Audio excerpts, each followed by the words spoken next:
would have not liked to watch or to see my team in the second half play just how Watford they are, and that's why it doesn't necessary to run much because we are winning 5-0. That's still BBC. What did you think after 20 minutes when it was 5-0? It's weird. It's not normal. 5 shoots, 5 goals.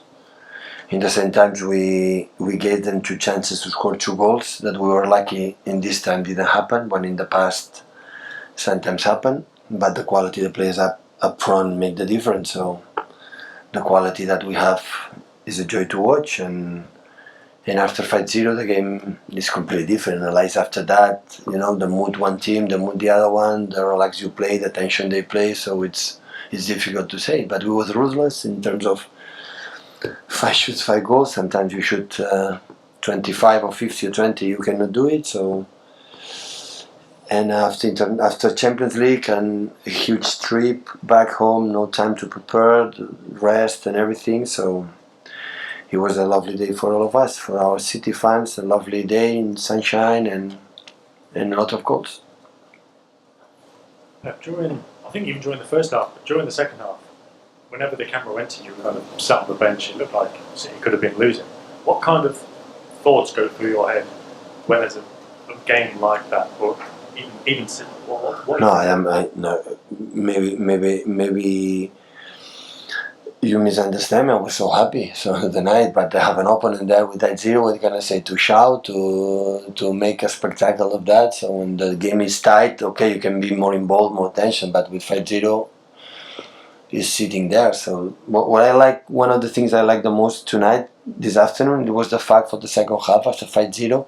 Normally the players the second half start to think on themselves and don't do what you have to do defensively, offensively, play their own game.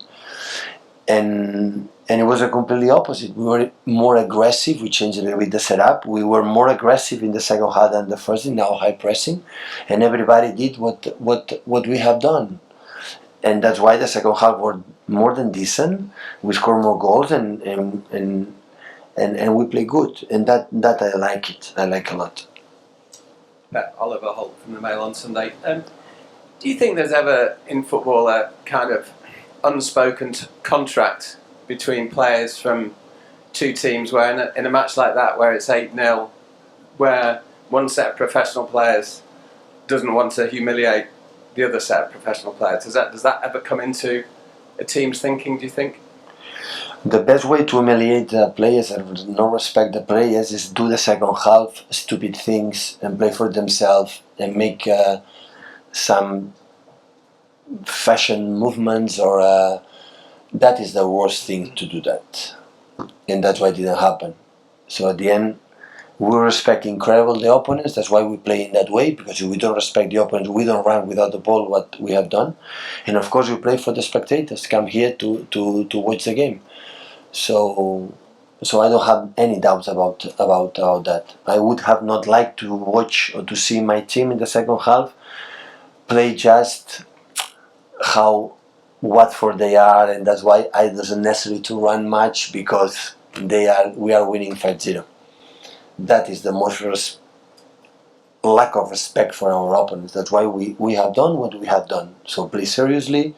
We didn't anything special with our respect with our opponents, and that is the best way to play. You have praised all your team and all your players during the last week, and they have given you the response that we have seen today. What message does it give again to you in terms of hunger from the team and willing to win the games? And what message do you think that gives to the league itself? No, honestly, I said, now it's easy to tell it, but I said right after the Norwich. So it's your problem, my friends. It's not my problem. So if you doubtful lose one game, and that can happen. It can happen next week and next week. If you analyze that after what these guys have done for this club in the last 2 seasons, it's your problem. It's not my problem. It's not our problem. So when the team behave the way they behave, even in Norwich game that we conceded, I think 4 shots on target and 3 we gave them, and we shoot 15 or 20, I don't know how many, and the chances the way we had and the reaction in Shakhtar and against Shakhtar and today, so in 2 seasons. So why should I doubt? Maybe you believe the teams cannot lose games, and lose games. Everyone can lose games because the opponent, sometimes you're good and the opponents can be better. It can be in the right moment, in the right tempo, like you are not. And they are human beings and make mistakes. But I see them every training session, every single day. I know how they behave in the last 2 seasons. So, no, I will be there on them all the time. All the time. So what you have to do is play the way we played during these 2 seasons and this season. And after, when we are not able to win the game, because maybe we are playing, especially right now, one team ahead of us, is maybe one of the best teams I've ever seen in my career as a football player and a manager, like Liverpool, that they can do absolutely everything. Like in the last 18 months, they lost 1 game in the Premier League. So we faced against them and they beat us. So congratulations, learn from him and we can do better for the next season. So football, a sport, is in that way. But we can be ourselves. And we were ourselves in even with the individual mistakes against Norwich and during 2 seasons. And in that moment, maybe you will not be former pundits. But sometimes I'm a little surprised because they were out there. So journalists know, but the former football pundit, now we are pundit football players, they were there and they lose games and they make a mistake and they do it and said without respect for all players right now doing their best. So sometimes it's difficult to understand it. It's honestly difficult, but it's what it is. So we are judged for the results, not for the performance. Unfortunately, our performance not today. So the last 400 days was incredible, really good. And just wanted to ask like a short one. It's been the Premier League debut for Eric. How Yeah. have you seen him in trainings? But he played last season in the Carabao Cup at the semi-final. Final, it was outstanding. And Tuesday is going to play again against Preston. He's an incredible, clever guy. He's able to lead the line himself, how to communicate it. With the ball, is incredible good. He knows absolutely everything. He's a guy, he pay attention in absolutely everything. For example, today was in the warm-up, and we have doubts for the lineup from Kike, play 4 in the back or 5 in the back. I didn't know exactly. No, we didn't know it. And he came after warm-up, and he said to me, they make some movement defensively with 4 in the back. So nobody told me that. He was the guy who told me that. He was there and was looking the warm-up for the opponent and said, oh, I are training the 4 in the back. And he knew that we have doubts, the 5 in the back, what you have to do, the 4 in the back, what you have to do. And he did it.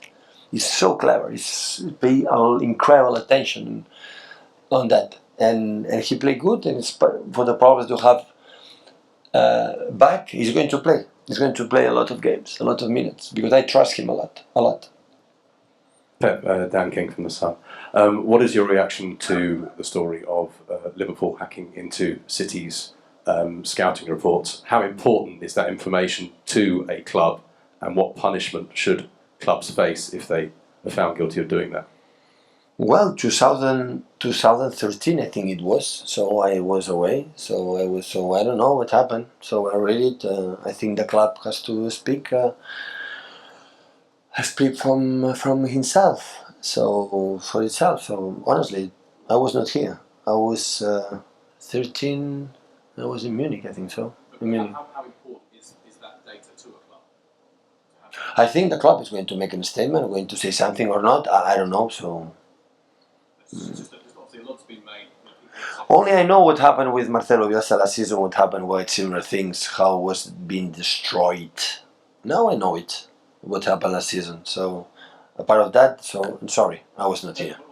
But people have been very free criticising City and saying City broke this rule, City broke that rule. What should happen to clubs who take... From now on, we didn't break rules because we didn't punish. We were not banned from the young players for the UEFA. Also with the FIFA for financial fair play, we'll see in the future. So right now, the presumption innocent is like this in English, yeah. So give us our discredit, and if you do something wrong, we're going to be punished. So we're going to accept it. So apart what happened in Liverpool, you have to ask them. So I'm not there, so I don't know. Was the same? It was 2013, so I was not there, and I prefer don't do any comment and not use internet for the next time. Pep, I'm sorry to labour the point, but I mean, what Dan asked there was how, in the modern era, how important is keeping data on scouting and the players that you're going to sign private? Today, there are no secrets anymore. So look what happened in the big governments, United States, in Russia, and everywhere. Everybody knows it. So it's Snowden, and so no secrets anymore. If you want to keep a secret, don't tell to a friend your side. If you are in devices, internet or mobile phone, today everything can happen. So just quickly, why did Benjamin Mendy go off half time? Was it injured? No, it's well. But after 3 years without playing almost 1 minute or a few minutes or 45 minutes, it was enough. Enough for Angelino. Because incredible, nice guy, he training so good, he deserves to play after 5-0, and I'm glad because I saw many good things for Angelino. We need it. So in the back department, we don't have too many players, and we need everyone.